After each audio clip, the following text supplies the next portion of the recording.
Right at the gate, we got the news this week that WWE will be counter programming again. They just announced that they're going to have a pay per view the same day as AEW All Out, September 20th, Wrestlepalooza.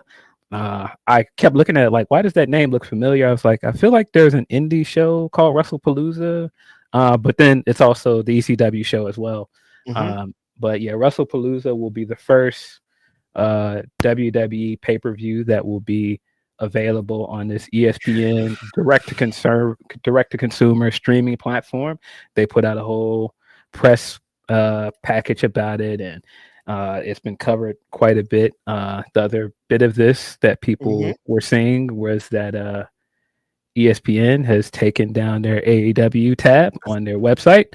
It's just under pro wrestling. It just says WWE now. Hmm. Um, yeah, what did you think about all of this?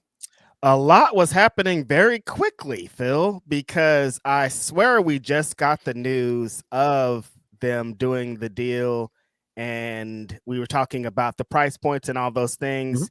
And Peacock was kind of just sitting there looming in the background. They're like, okay, we got them. It felt like they were there until at least next year.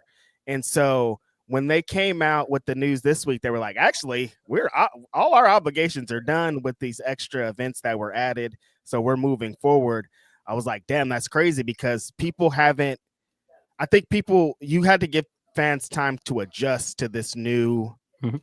price point, but they don't have time because essentially the next pay per view is the new price point, the new thing.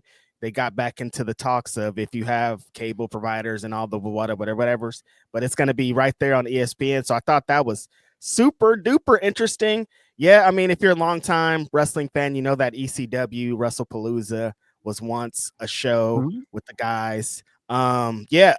First Wrestling has I tweeted something about them having the trademark, and like if you look up the trademark of Wrestlepalooza, First Wrestling has it. But I got some a couple of tidbits, a couple of news things that they talked it out, and WWE, of course, knew about this trademark, and they got permission, or I don't know what the specifics were, to do this show because, of course, they did. Like, why wouldn't they?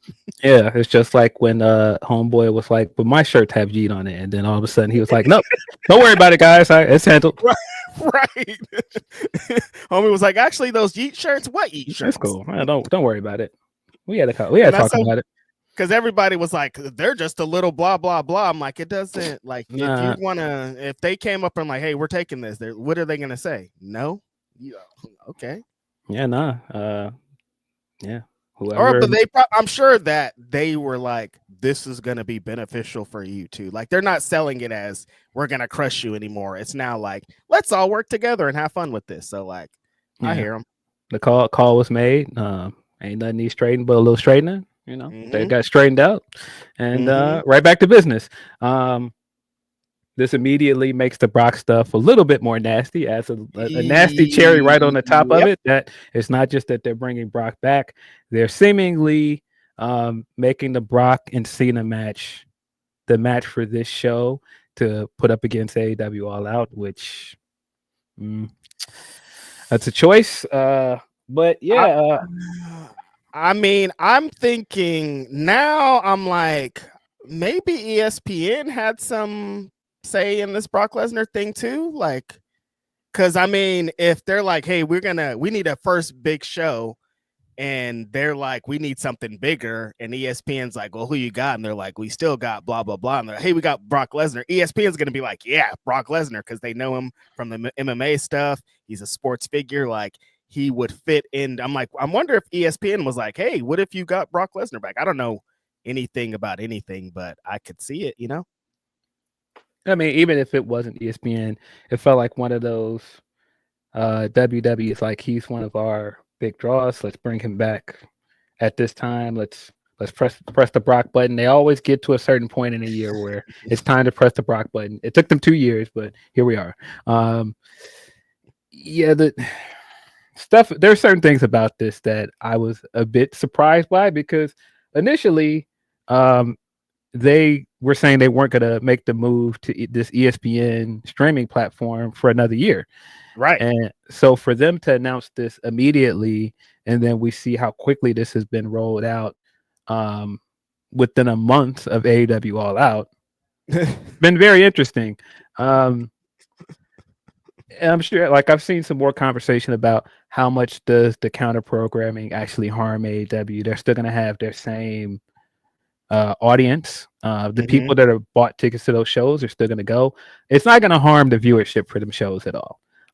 But when I talked about it with Monty on Russell Pierce yesterday, I've come to the conclusion that it's not about harming their viewership. I don't think it ever was. Right. I think the long term thing has always been try to get more engagements and get more coverage around your pay per view the same weekend as this, and so it clogs up the whole news cycle around that weekend. So more people are talking about your show than the AEW show.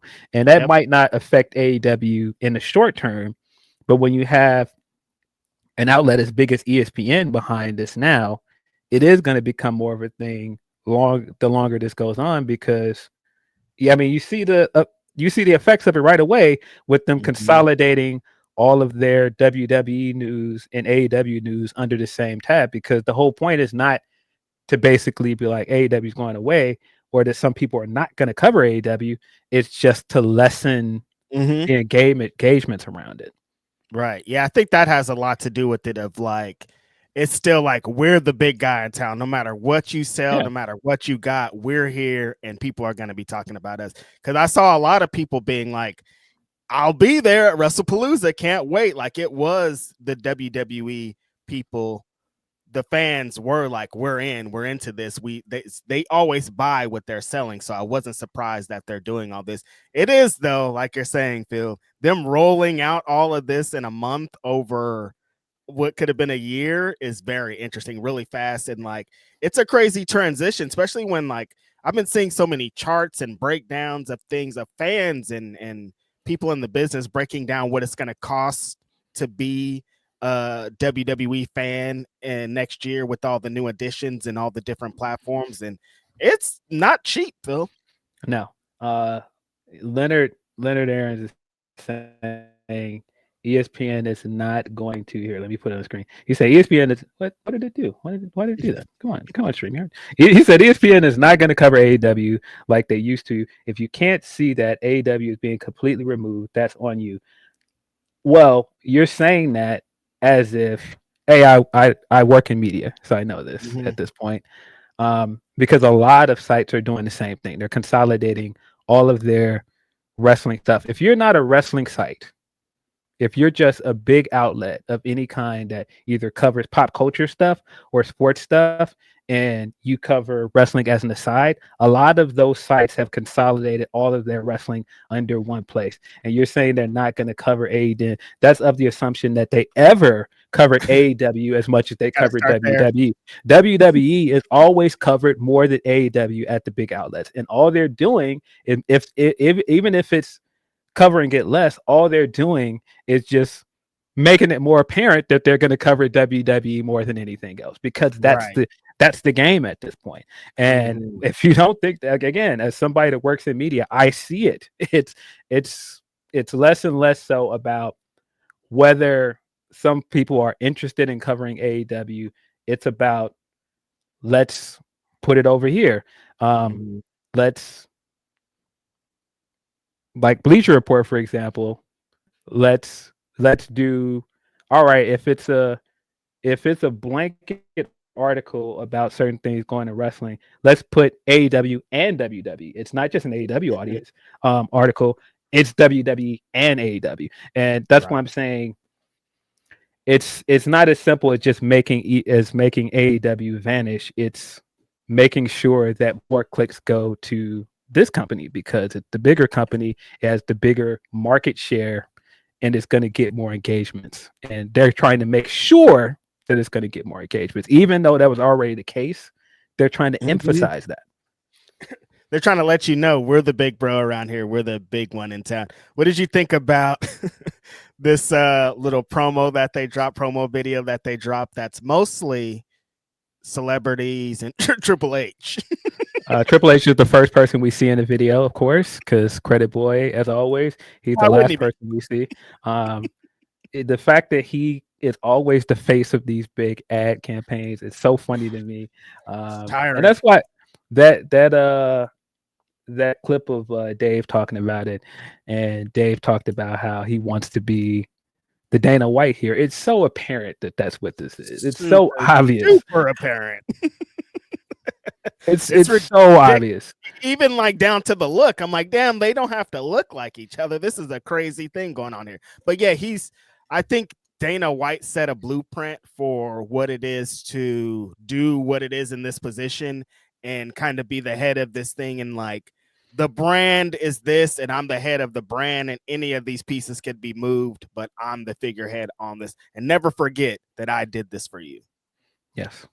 And the thing is, you know, the other part about them and ESPN and consolidating stuff, you got to realize a lot of people outside of our circle, casual wrestling fans, when you say wrestling to them, they immediately think WWE.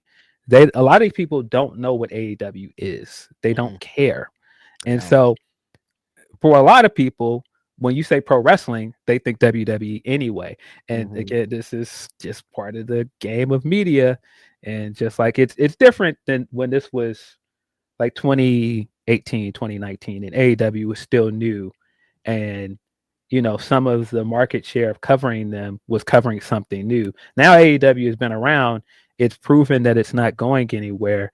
But I feel like the interest in it has stayed where it is. It's not moving up. And that's to a degree because whether some people are going to agree or not, AEW is niche, man. It's always going to be niche. And I don't think it's ever going to be comparable to what WWE does because they're just doing two different things. I don't want it to be. And never forget, don't leave this podcast thinking these guys shit on AEW. I like AEW because it's niche. I wouldn't like this. I wouldn't cover it. I wouldn't talk about it if it wasn't what it was. If they were out here trying to be WWE, you know what time it would be. TNA I would have a lot less interest.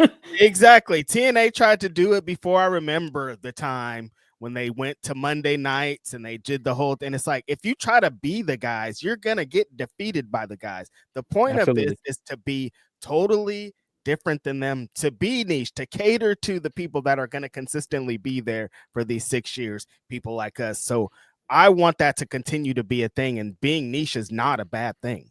No, I'm not, of course, saying that as a negative. I just think that that's the reality of the situation. It is.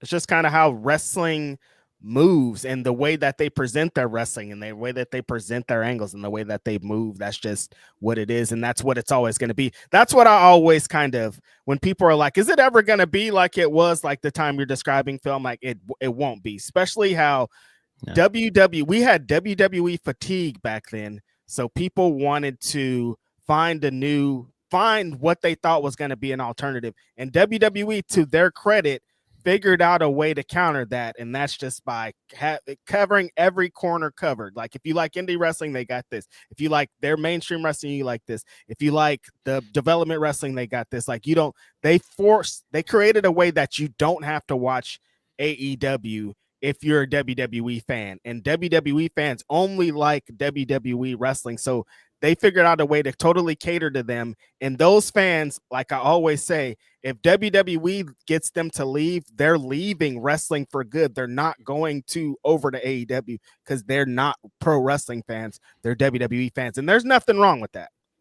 Yeah, that's what I'm saying. There's some people when they are like, I'm a wrestling fan, I'm going somewhere to get my wrestling fix. They mean WWE. They're not watching all wrestling.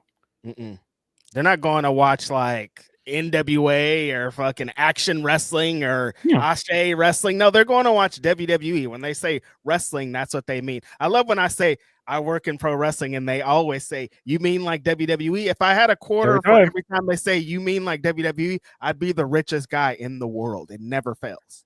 Every time. Yeah. When you mention AEW to people that are outside of our circles that know about these things, they're like, what? What's that? AEW. What does that mean? But again, that's what they're banking on with the way they're handling the counter programming and making sure their pay-per-view is on a bigger outlet. You're on the biggest sports outlet in the world, and you're banking on the fact of, yeah, there's a wrestling show going on this weekend. Oh, let me go on ESPN and see what you're talking about. They're not going to be like, oh, let me check Triller. No.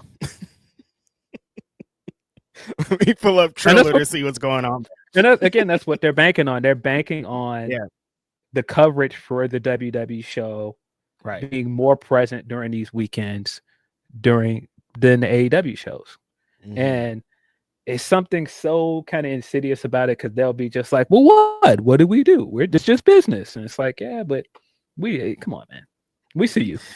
Tony Khan, the funniest one has been Tony Khan started this, and they show a clip that's like from when AEW was already 3 years old. He started this. I'm like, dude, this started so far before AEW was even a thought. You guys don't understand. This started when Vince Jr. took over the company. That's when it started. That was this started back then. Anybody that is competitive, that's competition to them, they treat it the same way. Remember when the argument was always, well, WWE don't even see them as competition. Now it's like, well, y'all wanted competition. It's right. Like, it's one of those. Pick one. I thought this is what you wanted. What they don't see them as competition though, but I thought this is what you wanted. But people keep playing those things of like they didn't start this. No one ever starts this. You could be over here in your own corner and they're gonna be like, what do y'all have? We're gonna take it. That's just how the game works. And that's just how they always work. And this company left the continent to go to another continent to be like, oh, y'all got wrestling over here. We're trying to put our wrestling over here too. And when when Bucks and Cody, when they were trolling, they were on the radar. They knew this whole they weren't like, oh, AEW Dynamite, all this is a thing. No, they knew from day one what this was going to be and where they were going to take it. So this battle has been going on since birth.